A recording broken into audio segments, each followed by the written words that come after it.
everybody, welcome to my channel. My name's Luisa. How's everybody doing? Yes, Halloween is almost here. Can you believe it?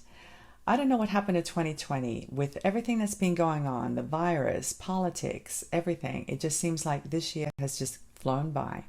But anyway, guys, today we're going to make a Halloween piece, and I think we're going to make a necklace. So I'm very excited about it. I'm going to sit down, pull some beads out, and we're going to select the beads, and then we'll decide what we're going to make. So let me go ahead, turn the camera around, and we'll get started. Okay, I have a nice clean board. I'm ready to go, and I need to start with an inspiration bead that's going to inspire me to create something for Halloween. I went through my stash and I found these beads. These are skull beads. They're really cute. I've used these before. I did a tutorial not too long ago using these beads, and they're perfect for Halloween. They're vertically drilled, so that means that whether you hang them on a pin, a head pin or an eye pin, or beading wire, they're going to swivel, and that's okay. I don't mind because they're not too bad from the back. Okay, they're pretty all the way around. So I want to use these somehow. Okay, so I'm going to put these down and let me see what else I can find. I have a bag here of odds and ends, and they're just beads that I just didn't know what to do with, and they're all different colors and sizes, but I noticed these black ones and there are two of them. So I'm going to put these aside because I want to use black in my design, and I think these are glow in the dark by looking at them. I'm not sure. I'm going to test that out, but I think they glow in the dark. So let me put these down. And I found this bag of faceted check beads, black, and they're opaque. So once again, these were just, I didn't know what to do with them, so I had them all in a bag. They're all black. So I want to use these somehow, and there's different sizes here. I see 4mm and 6mm, and that looks like an 8mm size. So let me put these down, and I'll keep looking. I found this chain, and I have no idea where it's from or where I got it from. It's really weird too because it's connected right here with some jump rings, but I really don't know what it is. I think I've had it in my stash for quite some time, but it's black and I want to use it because of the color. So I don't know if I'll use this portion. These are rondelles. I may or may not, I don't know, but let me just put this aside and I'll keep looking. I have this huge bag of, I think they're 6/0 seed beads. They're pretty big, but I think I put them in this bag because I purchased them a while ago and I didn't like that they were very, very irregular, as you can see, but sometimes that looks nice in a design. So I don't know if I'll use these or not, but I want to go with black today because I'm thinking of maybe a Gothic kind of a look or a vampire inspired kind of a look, although the skulls aren't really vampire-ish. But we'll see what I can come up with. So let me go ahead and get some paper and we'll put something on paper.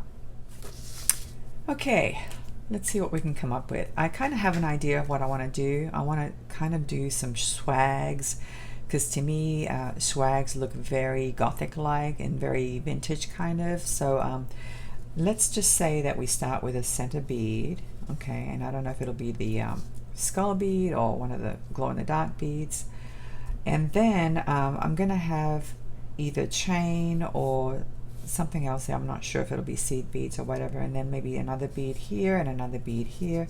And perhaps I'll have chain coming down the center or a head pin of some sort, something like this. And maybe I'll run the chain this way and this way. And perhaps another piece here like this. This is what I'm thinking. Of course it could change, but this is just a preliminary idea, and maybe a little charm here. I don't know, we'll see.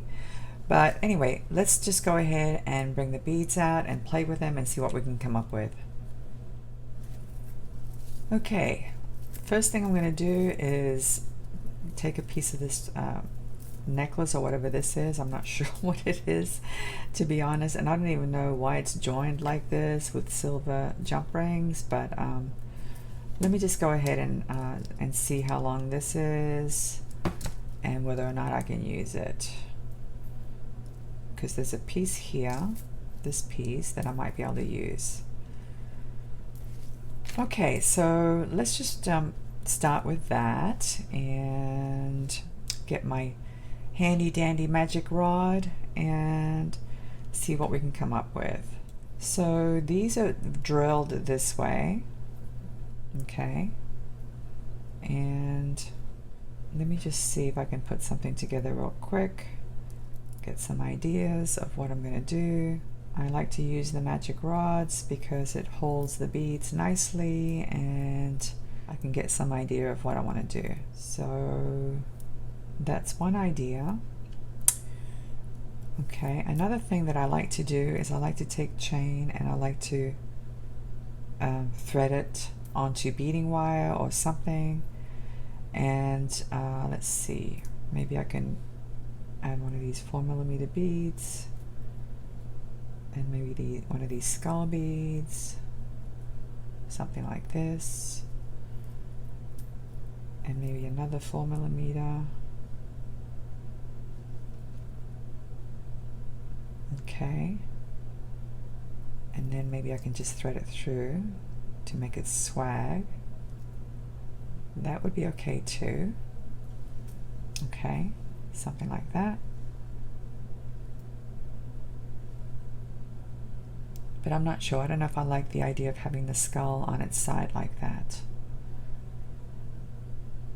Although when it's on your chest, it'll be kind of at an angle like this. Because then I could perhaps put the big glow-in-the-dark bead in the middle. Something like this.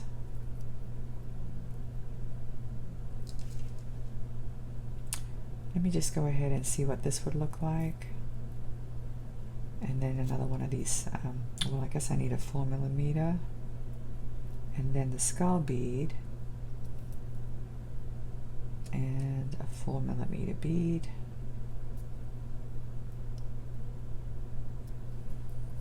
Okay. And then add another swag at this end.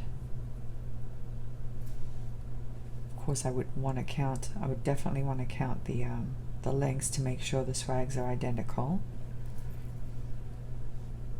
So that would be okay. This looks like it might be okay.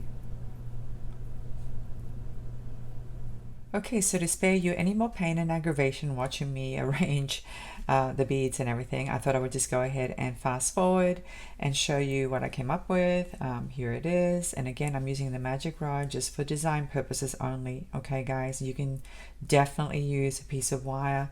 I like to use the magic rods because it allows me to put these silicone stoppers on the ends, and it's very strong. It holds everything nicely without losing its shape. And I didn't want this video to be too long, so this is what I finally settled on. As you can see, I've got the swags hanging from the bottom here. This one has 7 links, this one has 9, this one has 11, and then 9 and 7. And these links, by the way, they're about 5mm wide. They're round, okay?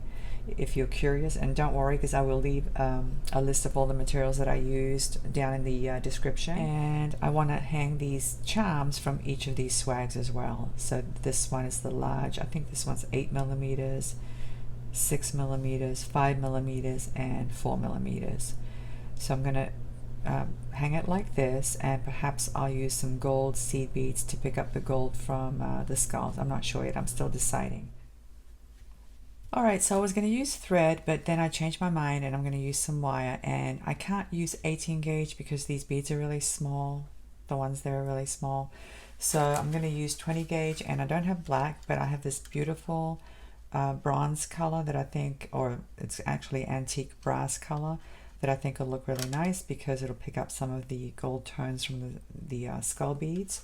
So I'm going to cut myself a piece that's about 6 inches long. Okay, and I'm going to form a simple loop at the end. Okay, 20 gauge is still pretty strong, so it should be okay if you don't do a wrap loop, but you can do a wrap loop if you want to. I'm just trying to do this quickly, so You do want to use some nylon coated pliers though to straighten it a little bit. Okay.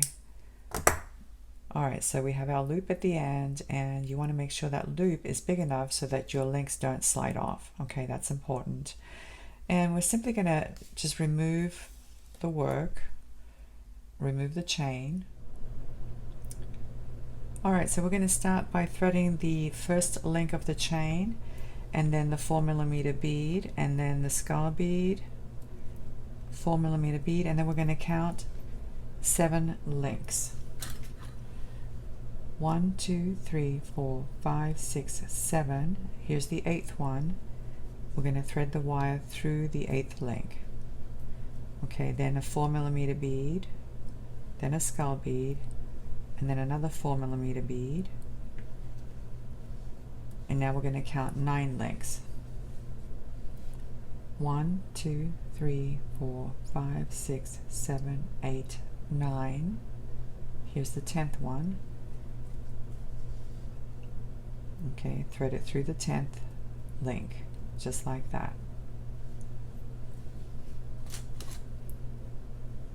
And now we're going to thread this larger 6mm, the glow-in-the-dark bead,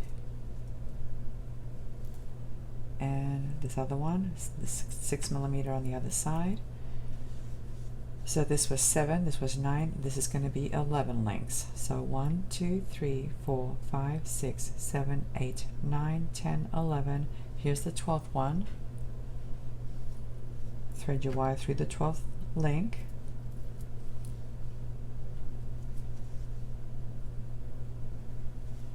Okay.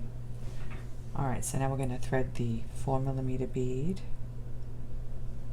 the skull bead, make sure it's oriented properly, 4mm bead, and now we're going to count down, so this will be 9 links. 1, 2, 3, 4, 5, 6, 7, 8, 9. Here's the 10th one. Thread the wire through the 10th link, just like that. Okay. And we'll finish by threading the 4mm, the skull bead, and another 4mm bead, and the last link of the chain. Okay, so now we're going to go ahead and do a loop on this end.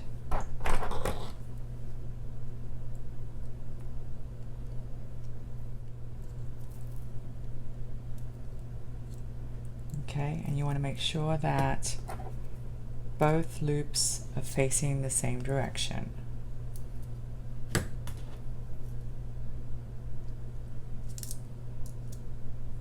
Okay, just like that. And there's the main focal. That is so cute. I love that. Okay, so for these beads now, I think I'm going to use head pins for these. And I've got some gunmetal head pins here ready to go. So this first one's going to be a dangle, okay?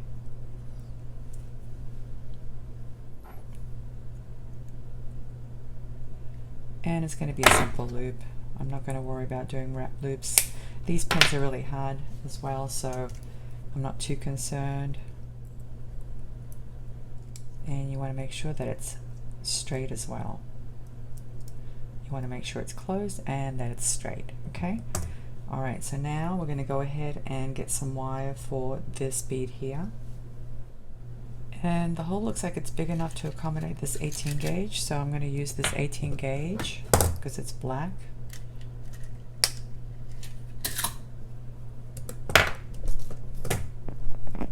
And if you're lucky enough to have one of these, I say use it, guys, okay?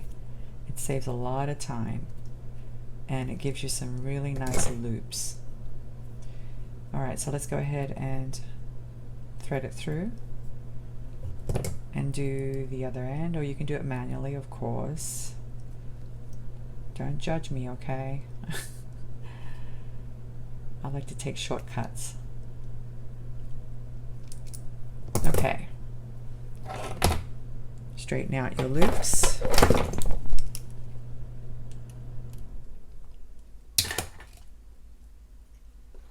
And now we're going to go ahead and hang it on to the swag. So for that, we simply open this up and find the center loop. Okay, you can always count them if you're not sure, but we know we have 11 links. Okay, so that means that you'll be counting 6 from the end, but you can just find the center one just by hanging it like this, very simply. Okay, and then close up your loop. Okay, and we're going to hang the dangle from the other end. So go ahead and open up your loop and hang the dangle like this, and then close it up.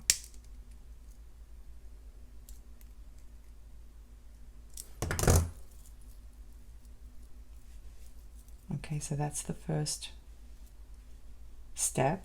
All right, now we're going to hang these larger ones of these 2 swags, and once again they will be on head pins. Okay, so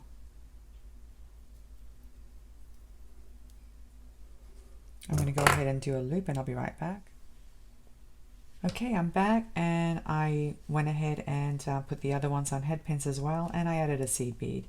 I just thought the little brass or bronze colored seed bead added a little touch, and it picks up the gold from the skull beads. It's kind of a deep gold, it's not a bright gold. So anyway, just a little touch, something to give it a little bit of you know, sparkle or color. So now we're going to open up the loops and hang them from the center link of each swag, which is very easy to spot because we did the odd numbers.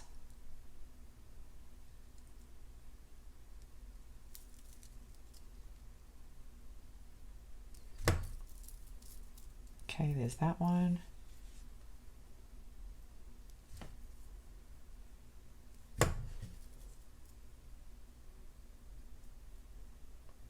And of course, if you're not certain, you know, definitely count your links.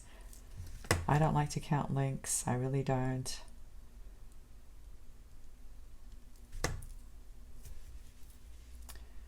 But if you're one of those people who does like to count links, or you're not sure of yourself, I completely understand, okay?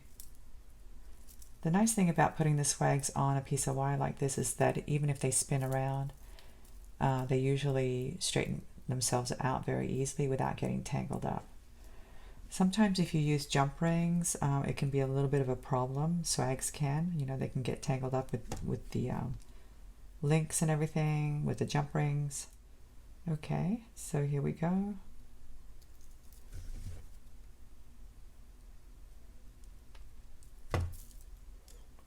And I have one more to do.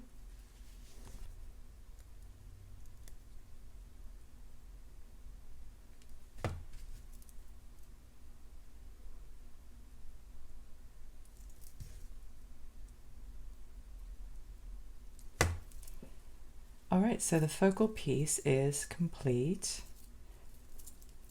and I thought about what I was going to do for the rest of the necklace, and I think what I'm going to do is build some components. And I found some 4mm gold beads that I threaded onto some head pins. I have so many of these head pins that what I do is I convert them to eye pins. I just take the head off because I have so many of them that to me it's a lot more reasonable or cheaper to do this than to buy a bag of eye pins. So I'm putting on the gold 4mm, the 6mm black bead, and the other gold bead on the other side, and I'm using my looper to form my loops. Okay, if you haven't seen one before, this is how you do it. You put your pin inside the jaws like this, up against the jaws, with the rest of the pin sticking out of that hole, and then you very carefully squeeze. It cuts off the loop for you. You have to bend the pin this way away from the jaws as you close, because you don't want to shatter those beads, and it automatically trims your pin. So that's what's really nice about them. And then of course straighten your loops out and make sure that the loops are closed. Sometimes I use crimping pliers to close them, just like that. And there you go, guys. See how easy that is? Okay, I'm going to keep building these, and I think I'm going to do maybe 3 on this side and 3 on the other side, or maybe 4. Let me just see what I can do, and I'll be right back.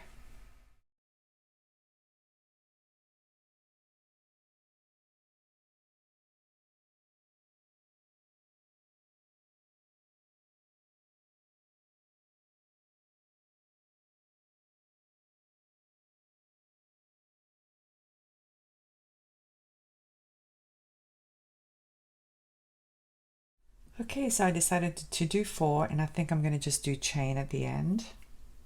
So this part is very easy. You just take a component, open it up, thread it onto the end, and close it up. You want to make sure those loops are very well closed. That's the main thing, okay? That's the most important thing. You don't want this necklace to fail in any way.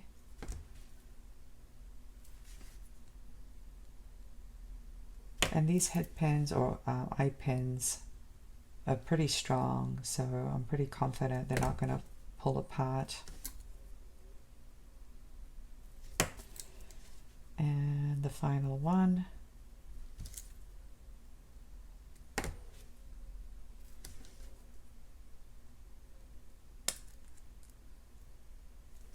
Okay, so now we have that side. That was easy. Let's go ahead and connect this side.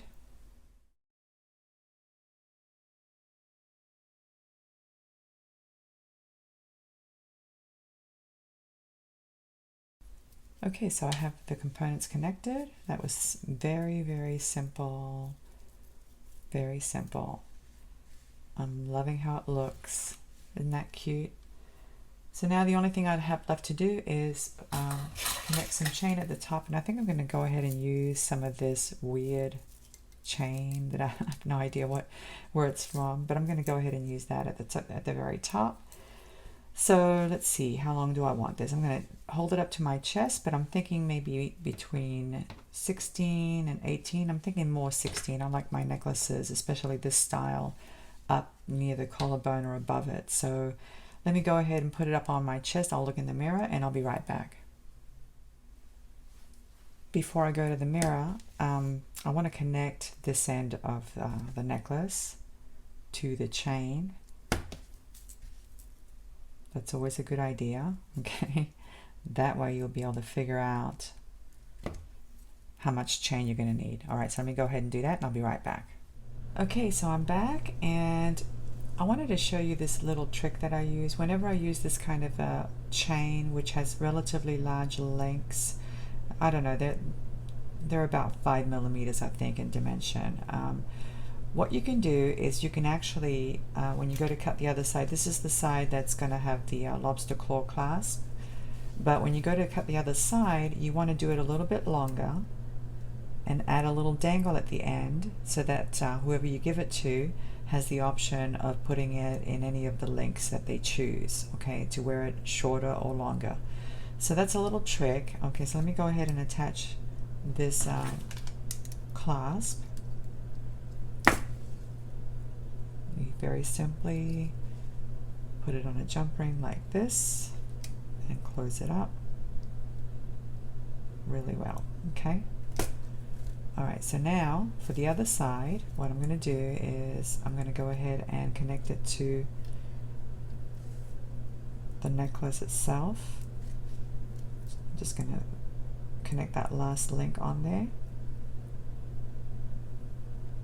close it up.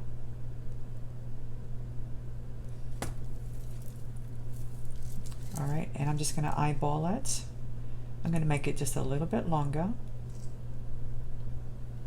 And these are soldered links, so I have no choice but to snip them. Alright, so whoever you give it to now can hook it up to any one of these links. Okay, they're soldered links and they're very strong, and so that whoever gets it has the option to wear it longer or shorter, just like that. Okay, so the little dangle, I already put it on a head pin. It's simply an 8/0 seed bead and a 4mm check bead, and I'm going to go ahead and do a loop, a simple loop.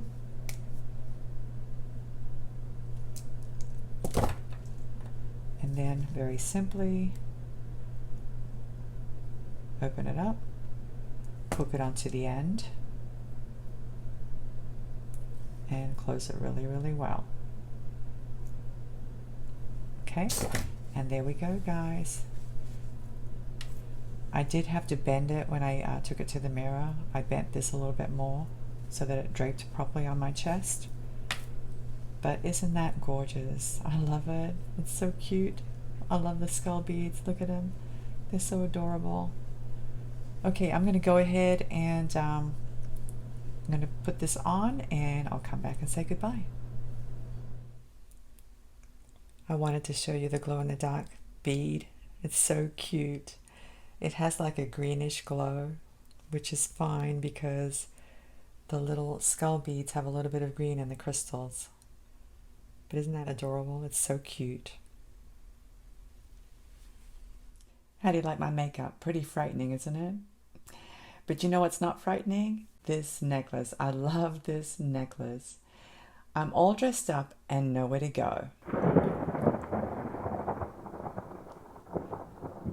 Well, I guess I'll have to celebrate Halloween in my studio basement this year. That's okay. Anyway, guys, I hope you've enjoyed today's tutorial. I hope I've inspired you.